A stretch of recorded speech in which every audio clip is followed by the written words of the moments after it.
ভাইয়ের নাম জানো কি? হুমায়ুন মোল্লা। হুমায়ুন মোল্লা। আপনার একটা পেজ আছে, কি নাম জানো ভাই? গ্রামের কৃষিকাজ। গ্রামের কৃষিকাজ। ভাইয়ের একটা ফেসবুক পেজ আছে, ভাই দেখেন মাল দেখেন। হ্যাঁ না ভাই, মাল 1 নাম্বার মাল, ফ্রেশ আছে। ঠিক আছে ভাই, খুশি ভাই? হ্যাঁ খুশি। হ্যাঁ হ্যাঁ আলহামদুলিল্লাহ খুশি, অনেক খুশি। এর থেকে ভালো মাল আপনারা বাংলাদেশে কেউ দিতে পারবে না।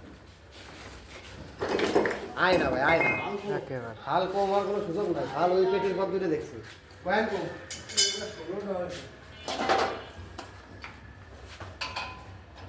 মুখ দিয়ে যা জবান দিছি, জবান 119 হবে না।